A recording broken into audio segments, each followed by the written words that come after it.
Sarah, you're in luck, Anna said, winking playfully at her colleague. In what way? Sarah asked, surprised, as she fastened the last button on her medical gown adorned with daisies. Sarah couldn't stand boring white gowns, so she personally bought something cheerful for herself. It's more pleasant for the patients, they won't be scared of the white coat, and it's more calming for me, she used to say. You've been assigned to Mr. Inigo's ward, that wealthy man. If he likes you, he'll reward you generously. Someone from our staff mentioned that. You've lucked out today, Anna explained. What's he doing in our clinic, if he's so wealthy? Couldn't he find a better place? Sarah wondered.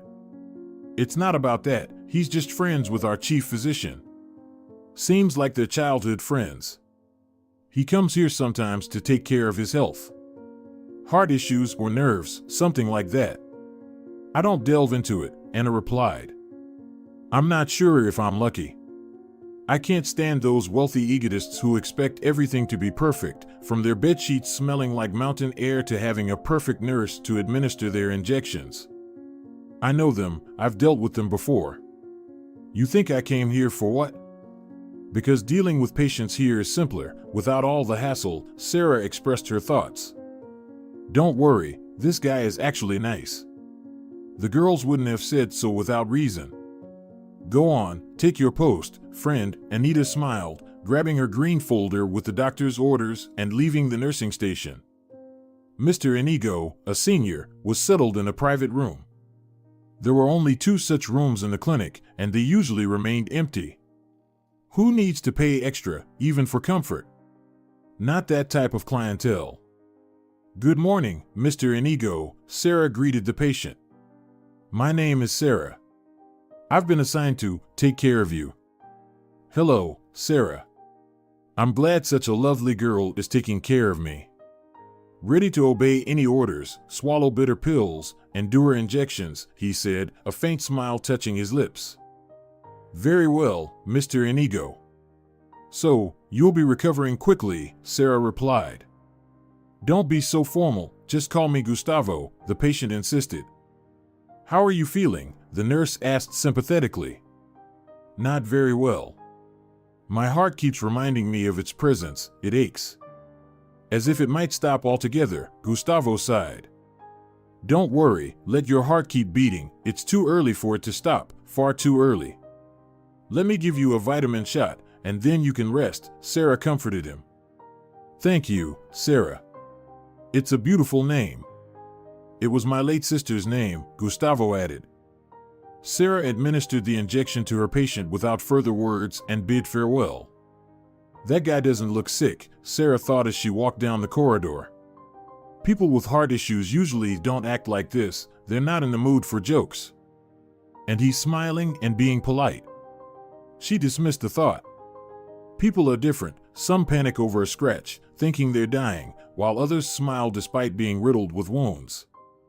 Keep a close eye on the old man, Sarah, the chief physician caught her in the corridor.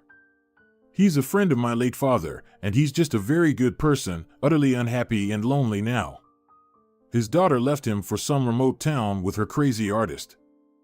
All right, Senor Rodriguez, I'll make sure Mr. Inigo feels very comfortable here, Sarah assured. Thank you, Sarah, the doctor patted her shoulder and went about his business. The rich man's room, as all the nurses called it among themselves, resembled more of an office of a businessman. There was a desk with a laptop, even a printer on the shelf above the desk. There was also a massive leather armchair. Neat stacks of papers lay on the table.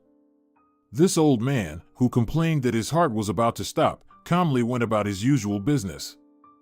You shouldn't be working right now, Sarah said as she entered Mr. Inigo's room. The head of a company can't afford to just fall ill. Everyone always needs something from a poor old sick man, he chuckled softly. Travel agency Minerva, Sarah read quietly from one of the documents. Beautiful name. That's my daughter's business, Gustavo sighed sadly. She chose that reckless artist over me and her comfortable life. Maybe she just loves him? Sarah cautiously suggested. When you love someone, wealth doesn't matter, as long as you're with that person. You're probably right, kiddo. Not everything can be measured in money. I just realized it too late.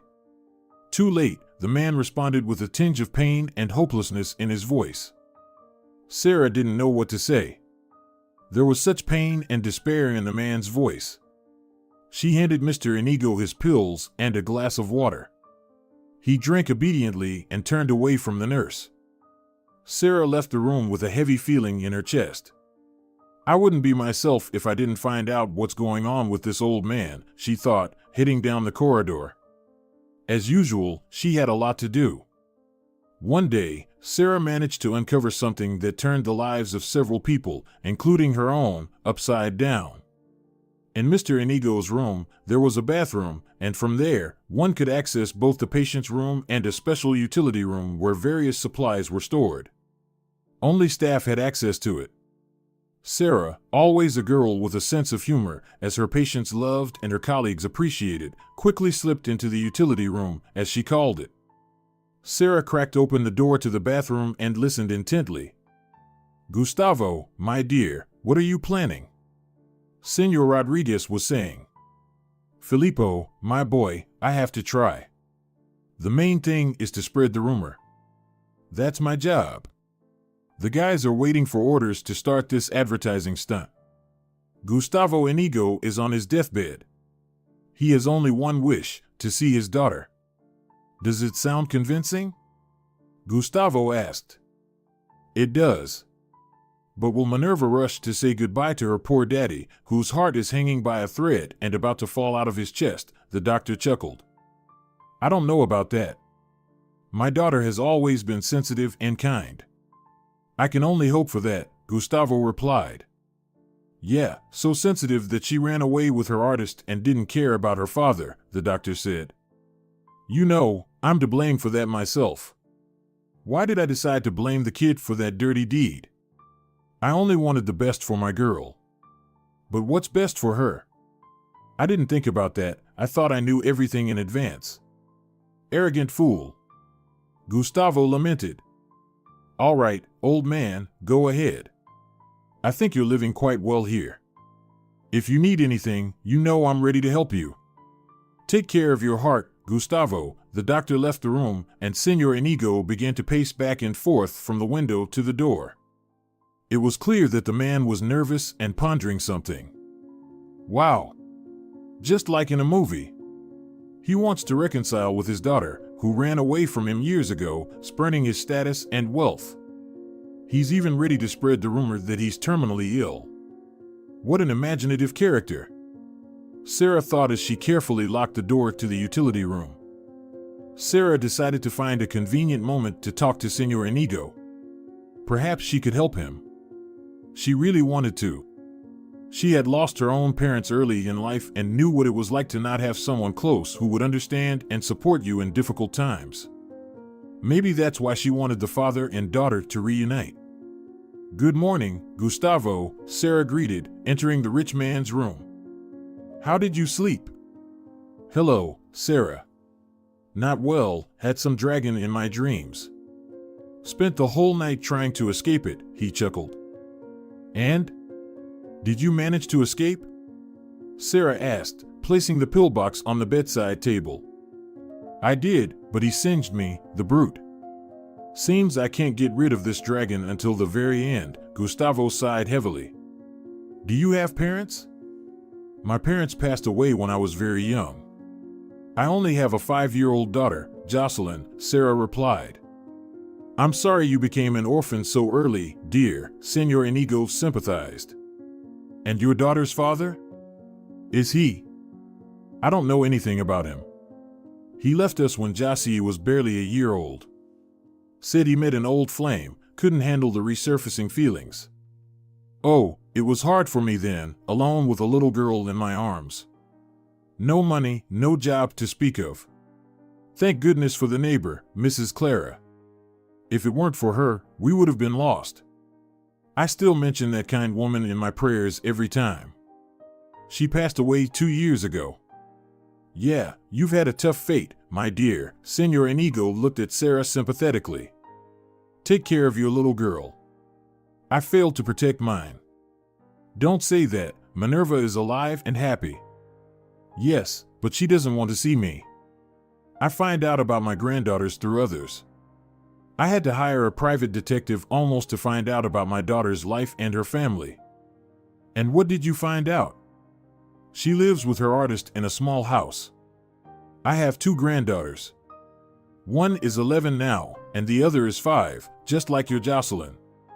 And what does your daughter do? The nurse asked, sitting on the edge of a chair. She's a teacher. Imagine, she works at an ordinary school. Teaches in the elementary grades. And she could have achieved so much more.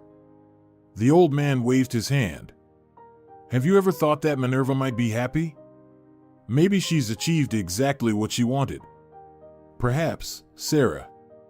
I convinced myself that one cannot be happy with some simple artist and live in obscurity. Why did she run away? Sarah cautiously asked. And Senor Inigo told the nurse his long-standing story. Gustavo was always ambitious. When he married Minerva's mother, he was just an ordinary employee who helped clients choose the right tour. The young man did his job well, and he was valued in the team. Over time, Gustavo became the right hand of the boss, and then rose to become the general manager. The travel company became his own. Now it was thriving. All thanks to Senor Inigo's perseverance and hard work. Minerva was never attached to her father's money. She couldn't be made to do anything against her will. Many in her circle called her crazy. With such money, she could have gone to any university, done anything, and yet she chose to become a teacher, enrolling in a college she entered herself, without any help from her father, and didn't ask him for anything. Minerva's mother was torn between 2 fires. Her husband was outraged that she couldn't raise their daughter to be meek and obedient, to listen to her father's opinion, who knew exactly what she needed and what was best and right for her. And Minerva cried on her shoulder that she was tired of her father's pressure, that he didn't understand or hear her, that she was also a person with her own opinion. Dolores died when Minerva was 17. Cancer took her in a matter of months. Senor Inigo's money couldn't help. Minerva blamed her father for her mother's death. It's because of you that Mom got this terrible illness, she yelled. You pressured her, accused her of things she wasn't guilty of. Do you even know she cried at night? No, I didn't know that, the father replied. How could you know? You're all about business. Your company's honor and name, your creation, are above everything. You think, what, your wife cries. She'll cry a bit and then stop, right, Dad? It's just a trifle, a mere bagatelle. Everyone should only do what you said. Only you in this world know how to live, not only for yourself, but for others too. All you care about is status and money. You don't give a damn about people's feelings and desires. That's when the father hit his only daughter for the first and last time. She didn't speak to him for a month. And then Minerva met Alejandro, a young artist who worked as an illustrator in a children's magazine and took orders online. Dad, Alejandro proposed to me, Minerva said one day. What? That pauper? What can he give you? Senor Inigo asked irritably. He can give me love, Dad, and care. We'll work, save up, and buy a little apartment or house. Will you let us live with you for now? Our house is so big and so empty. That good-for-nothing won't set foot in my house. Since he means so much to you, then arrange your life without me. I'm ready to give you everything. You can continue my business. And you choose a pauper. This artist who will be a wreck by 40. I know these people in creative professions. Not one of them has ended their life normally. You know, Dad, I don't want to continue your business. I want to continue my business. My path is to teach children, to show them that in life, you need to achieve everything yourself, that life is multifaceted and beautiful. Minerva, that sounds too lofty. Get down to earth, look around. Yes, you need to achieve everything yourself, but not in a school, as an elementary school teacher. And where then? In a travel company, huh? Yes, at least in a travel company. Only a strong business can provide you with a carefree old age and comfortable living conditions. You know, I'd rather live my whole life in poverty, but with the person I love, than with a father who dictates every step to me and wants to make me unhappy by forcing me to work in a field that my soul doesn't resonate with. I'm leaving to be with Alejandro. Where are you going? To live in squalor with that tramp, the father boiled with anger. He rents a room on the outskirts of town. That's where we'll live. So that's where you'll live, on the outskirts. You won't find happiness in the city center. Minerva didn't say another word. She gathered the essentials and quietly left. Senor Inigo waited for a few days. But a month passed, and his daughter didn't return. Then the desperate father resorted to extreme measures. He decided to separate his daughter from this artist, Alejandro. He decided to frame him for a dirty deal, drug distribution. He had enough connections, so it was easy for him. But Gustavo didn't have the chance. That day Minerva came home. She wanted to reconcile with her father, convince him that she and Alejandro loved each other and wanted to be together, but she didn't want to be in conflict with her father. When she entered, her father was on the phone. He was discussing that very dirty deal he was planning to entangle her beloved in. Minerva rushed out, forgetting the box of chocolates she brought with her on the table. That same night, the young couple left the capital for a small seaside town. Since then, the daughter stopped all communication with her father. She simply erased him from her life. It wouldn't have cost Gustavo anything to find her, or even to kidnap her if he had wanted to, but he realized that Minerva wouldn't give in. It was her choice, and he simply had no right to impose himself, let alone interfere in her life. True, it was too late. How to regain his daughter's trust? Senor Inigo had no answer to this question. Perhaps, now it was the most difficult question in his life. This same question haunted him now. That's why I decided to commit this foolish act, to fake my terrible illness, Gustavo said bitterly to Sarah. She sat silently but listened very attentively. It was evident that her whole being responded to this sad story. What do you expect from your daughter? Sarah suddenly asked. That she will come and forgive you, throw herself into your arms? What? I don't know, my girl, I really don't know. I realize I was a terrible husband and father, selfish and stubborn, but I don't want to die without hugging her, my Minerva, and my granddaughters. Imagine, they were born and almost grown up, without me. I didn't see how they started to walk, talk, what they lived for all these years. Gustavo covered his face with his hands, his shoulders trembling. Sarah understood that he couldn't hold back tears anymore. Tears of bitterness and longing, of his own helplessness and the futility of past quarrels and grievances.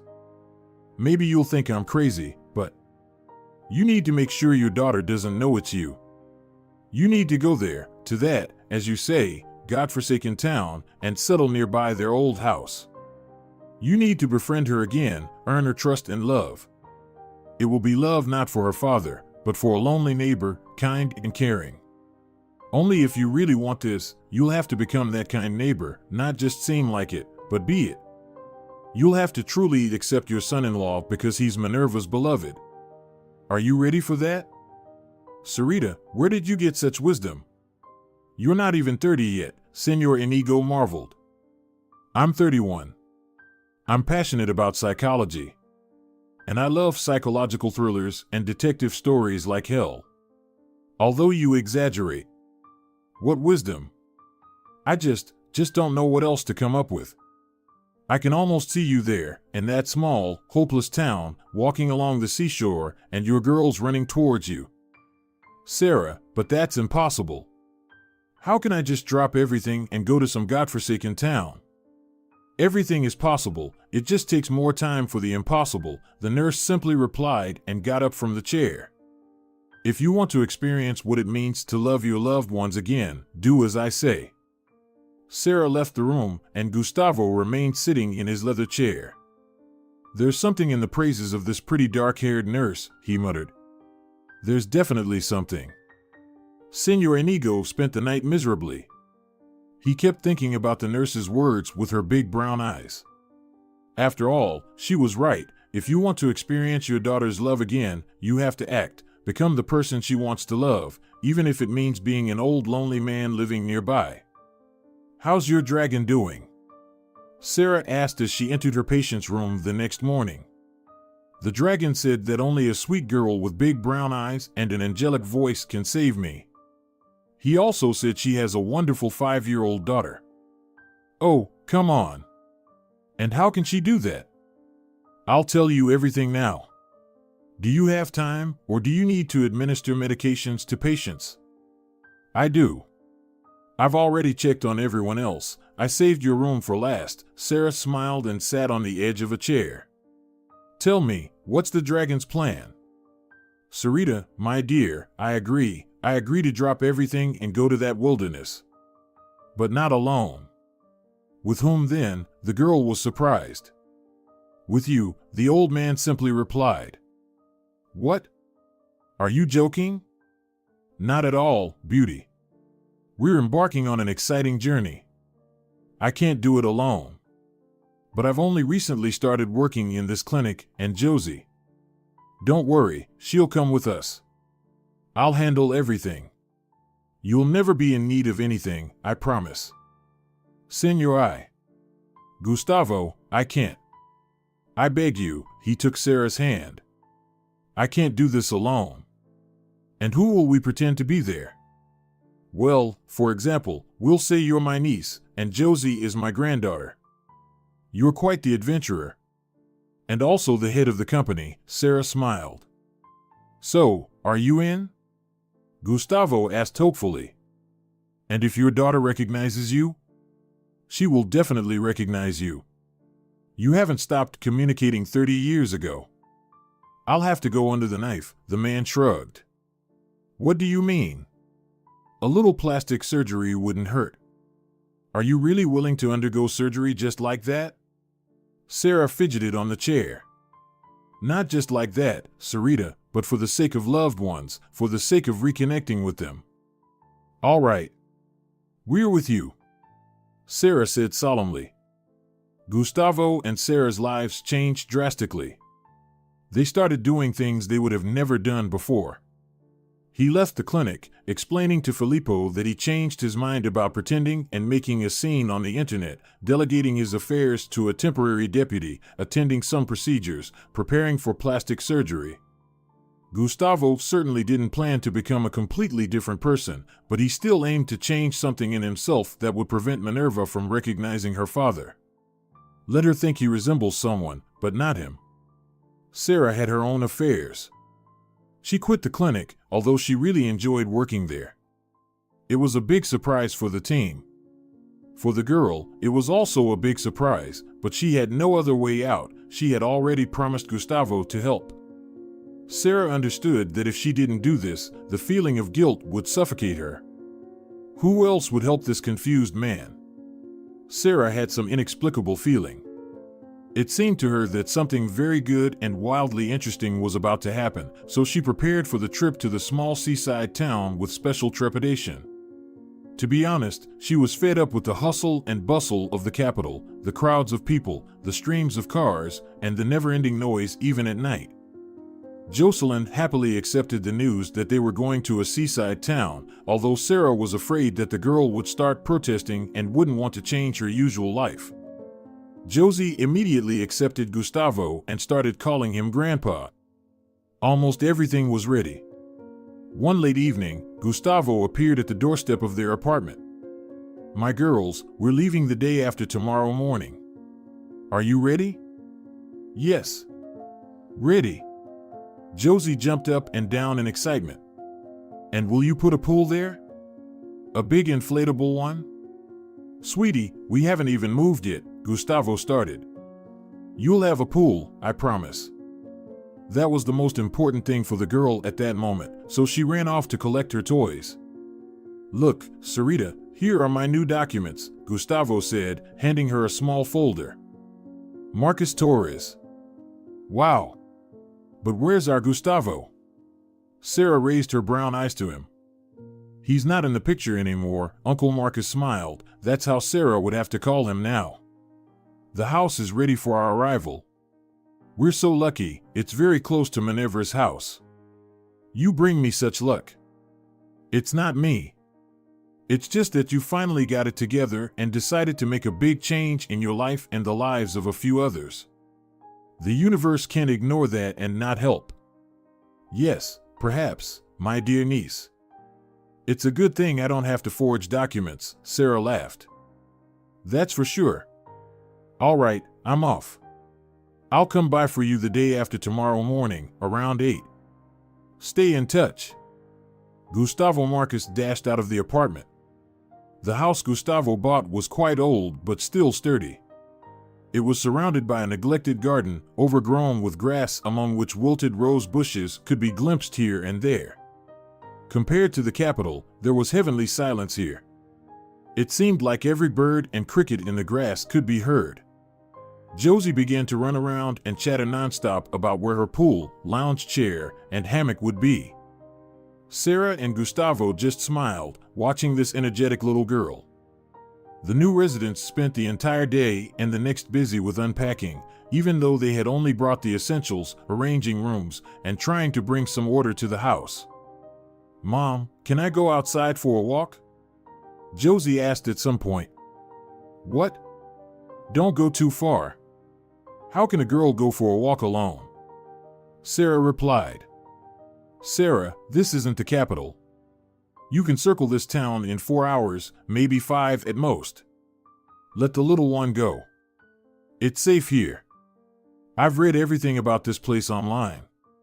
By the way, I've learned a lot of interesting things. You live here and don't even suspect that this remote town has such a rich history. Okay, go, but don't take your eyes off our reddish-brown roof. Understand? You mustn't lose sight of it. All right, Mommy, I won't take my eyes off it, I promise, the girl shouted as she ran off and disappeared behind the low gate. Such a fireball, Sarah remarked, wiping dust off the shelves in the living room. Can't sit still for a minute.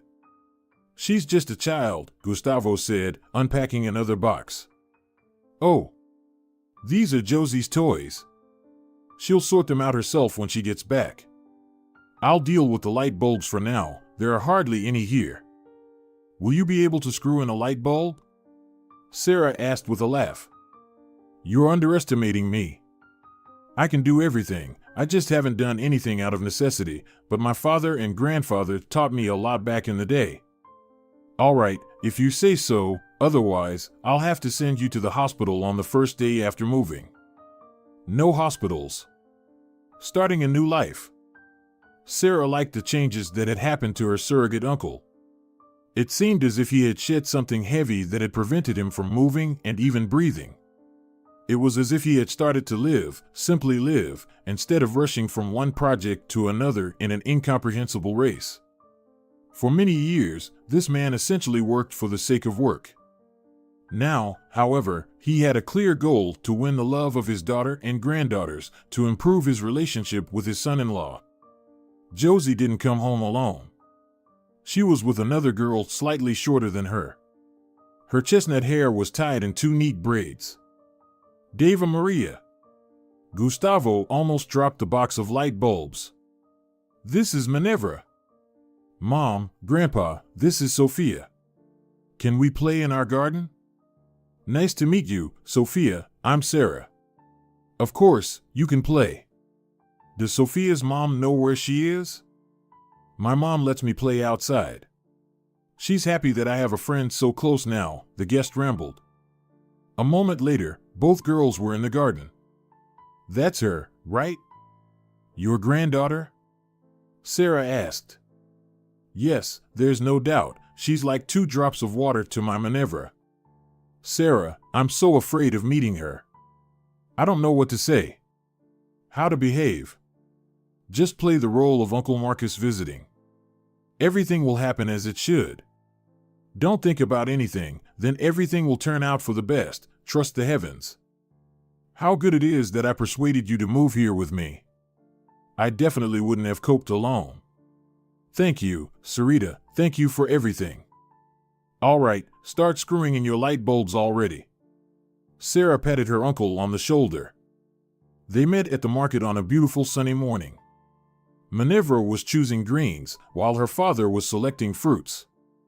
Gustavo was wearing a straw hat and dark sunglasses.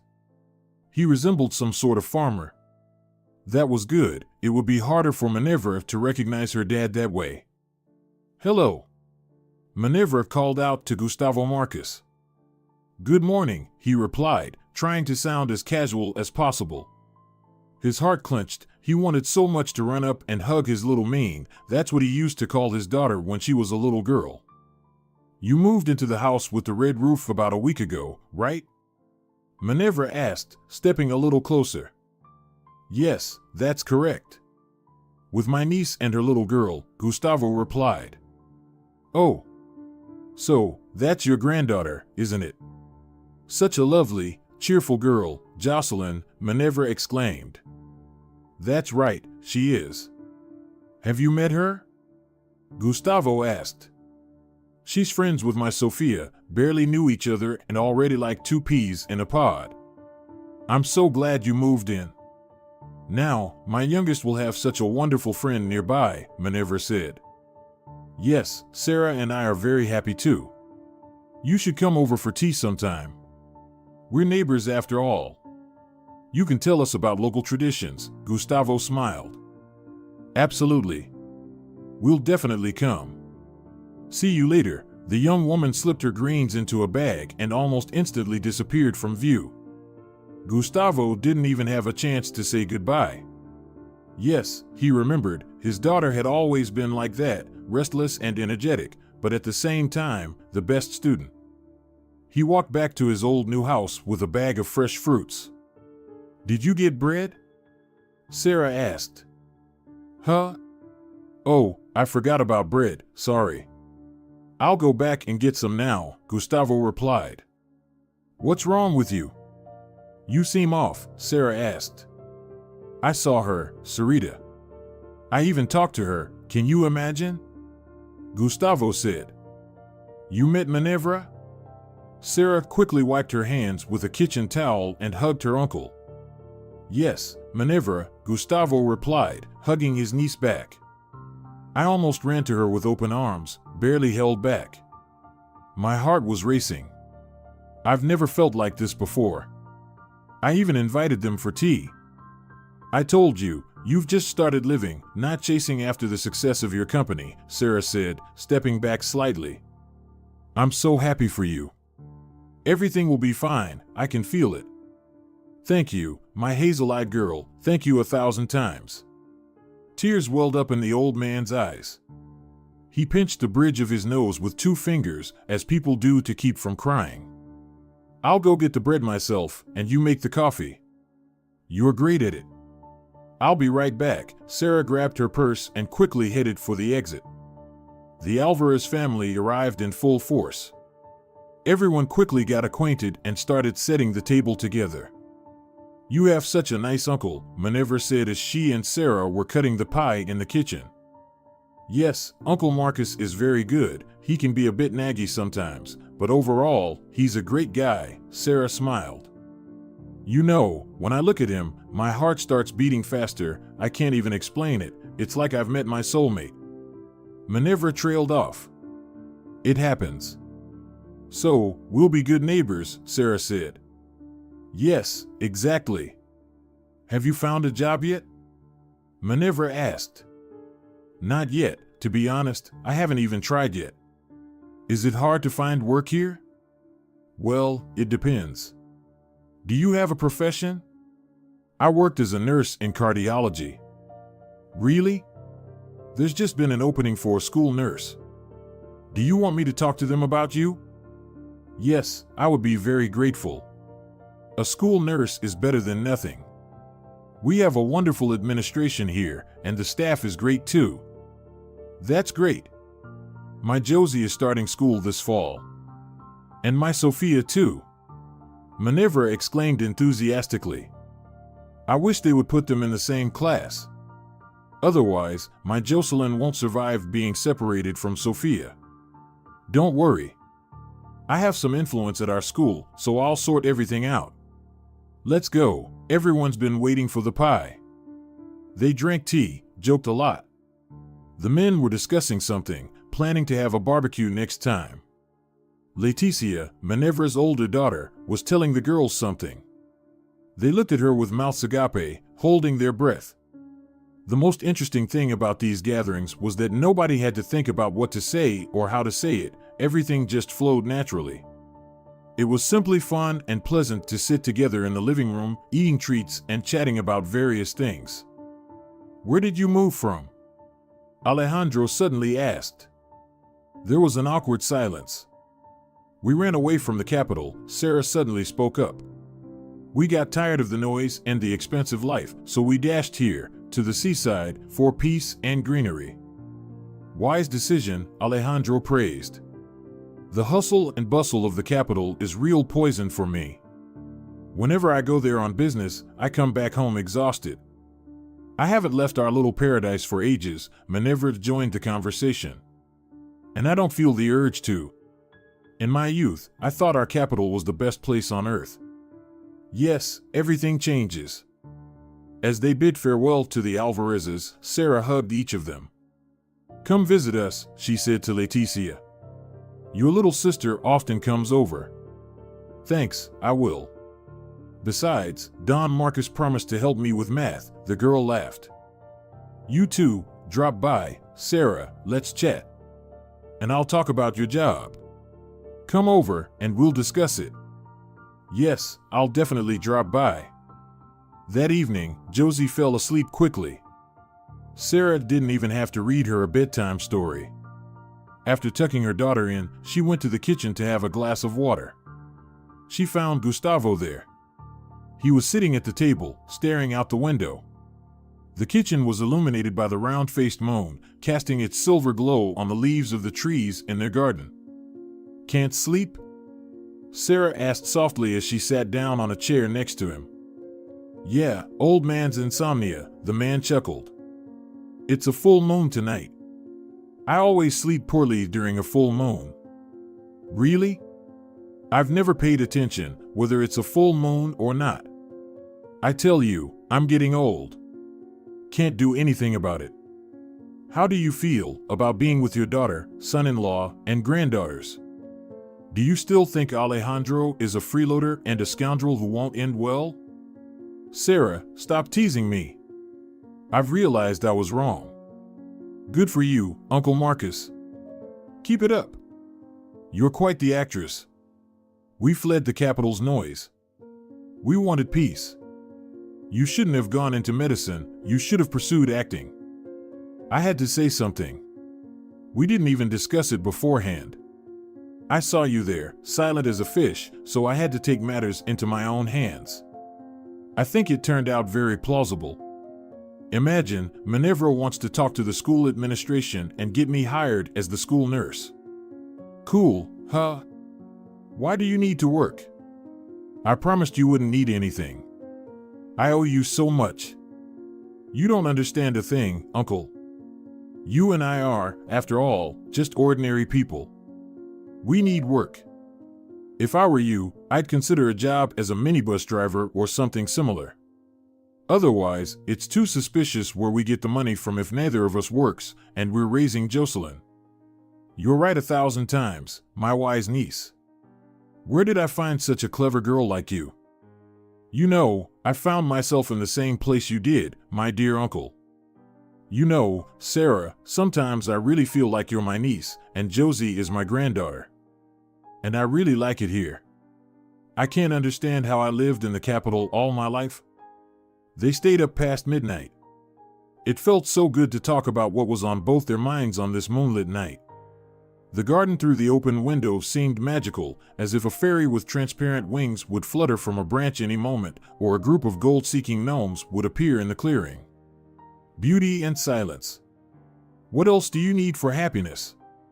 For true human happiness. Minerva couldn't sleep on this magical night.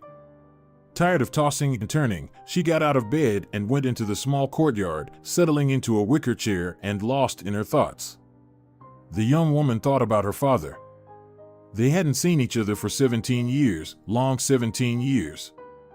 How was he living? Did he remember his only daughter? She knew almost nothing about her father. Sometimes there were mentions online, but mostly about his company. It still bore the name Minerva. Why did he treat her and Alejandro like that? Why did he want to put him in prison for life? Didn't he understand that she loved him and still loves him? Minerva felt sorry for her father, alive, successful, but so tangled in his judgments that he couldn't simply enjoy living and loving his family. Minerva still loved her father, despite the terrible, despicable act he almost committed. The young woman often thought about writing to him or going straight to the capital, to her native home where she was born and raised. But she was afraid. She feared that her father would reject her, kick her out, and curse her. What if he had a woman and maybe even a child now? When they parted, he was just over 50. So Minerva never attempted to contact her only blood relative. Now, with these new neighbors arriving, Minerva was even more considering whether to visit her father. Yes, I will go and talk to him. Let him reject me and curse me, but at least I will know that I'm not needed and will leave the illusion that we will ever reconcile and embrace each other. The woman thought and went to sleep. Minerva's summer vacation began. The perfect time for a trip to her ancestral home. She decided not to tell her husband and daughters about it. Who knows what this little journey might lead to? It's better they don't know. She'll tell them later when she returns. Minerva decided to say she's just going to visit a childhood friend. She bought a train ticket. She always loved trains since childhood. On the day of departure, Minerva came to Sarah, with whom they became very close friends. "Hi, dear," Sarah shouted from the garden when she saw her friend. "Hi. Can I come in?" "Of course, come in. Do you want tea or juice?" "No, thanks." "Sarah, I wanted to ask you something." "Sure, what do you need?" "I'm going to the capital today. I've already bought a ticket. I want to visit a friend. Although who am I lying to? I want to visit my father. We haven't seen each other for 17 years. That's what I wanted. I can't live knowing that he's somewhere out there, and I can't even talk to him. What if he needs help? You know, I decided, let him kick me out rather than speculate whether we can fix things or not. I may still be angry with him sometimes, but he's still my biological father. I have no one else left from my family except Alejandro and the girls. How can I help you?" asked a slightly pale Sarah. "Are you okay? You look a bit pale." "Everything's fine, probably just the heat." "So what did you want to ask?" "Oh, yes. Will you watch over my girls? Alejandro had to leave urgently on business, and then there's my trip. I'm afraid to cancel it. I might not dare to do it later." "Yes, of course, I'll watch them, don't worry." "When are you leaving?" "I need to be at the station by 6. The train leaves at 6:30. 3:30, Sarah muttered quietly. "What?" Minerva asked. "Nothing, I just said it's 3:30. "Okay, I'll run. I need to do something before I leave. I plan to be back tomorrow." "Okay, Minnie, go ahead. If the girls are with you, let them come here. I made homemade lemonade." "Yes, I'll tell them." "Thank you, Sarah, you're so kind." Sarah's head turned into a cauldron with some potion. Thoughts boiled, spilled out, but nothing valuable was born. How to stop Minerva? If she's ready to meet her father, what's the point of waiting? She must tell her the whole truth. But what if she ruins everything? Oh God, what to do? How to arrange everything? Minerva had 3.5 hours left before her departure. She needed to think faster. "You don't look too good, my girl," Gustavo said, concerned, tearing himself away from the tablet where he read the news every morning, afternoon, and evening, as if on schedule. "Uncle, Minerva is going to visit her father," Sarah blurted out. "What? How did you find out?" "She told me herself. If you haven't noticed, we've become very good friends." "So, she still loves you, you old hypocrite." "Act. You have to tell her the truth. If you don't do it now, her heart will simply break. Then there will be no turning back. Minerva will shut down and try to forget about you forever. What do you suggest? Wiping his sweaty palms on his trousers, Senor Hidalgo asked. I suggest telling Minerva everything right now. You have to do it yourself. Come on, go. Tell the girls to come here, that I'm waiting for them with lemonade and popcorn, and you talk to your daughter. Sarah, I'm scared, Gustavo said somewhat childishly. Don't be afraid, she loves you and is really looking forward to hugging you, believe me. And here come the girls. It's the perfect time. Go. Sophie, Josie, and Letty entered the house, discussing something lively and laughing. Gustavo walked towards his daughter's house on wooden legs. What to say? How to even begin? And what if she doesn't want to listen to him, if she hates him for another deceit? Don Marcus, is something wrong? Minerva asked anxiously, meeting him at the gate, where she was loosening the soil in the flower bed with small blue flowers. She was trying to calm herself before the important trip. No, Minerva, I mean, something happened. Many years ago. What are you talking about? About us. About you and me. Back then, 17 years ago, I made a lot of mistakes, but I paid for them, believe me. I lost so many years of love and joy. I'm guilty, my dear, very guilty. Before you and your mother. Dad? Is that you? But why all this theater? How did you come up with being Don Marcus? It's not me who came up with it, Minnie, it's Sarah. Who is she? Your mistress? No. What are you saying? Sarah is a nurse from the clinic where I was recently hospitalized. Are you sick? No, darling, let's go inside. I'll explain everything to you. It's a long story. They sat at a small round glass table in the kitchen. A father and daughter who had been separated for 17 years. They both had run out of tears of longing and tears of joy. So they just held each other's hands and remained silent. You know, Dad, I wanted so much to meet you, but I was so afraid that you would reject me, Minerva said quietly. Minnie, my dear, I was also afraid to intrude into your family after what I almost did. Thank God you came to me that day. Forgive me. Okay, Daddy, let's go. I want to tell everything to the girls. Alejandro will be here around 9. I want to tell him everything too. Yes, let's go. That evening was filled with tears and hugs, lots of conversations and cheerful shouts. Sarah threw a real celebration.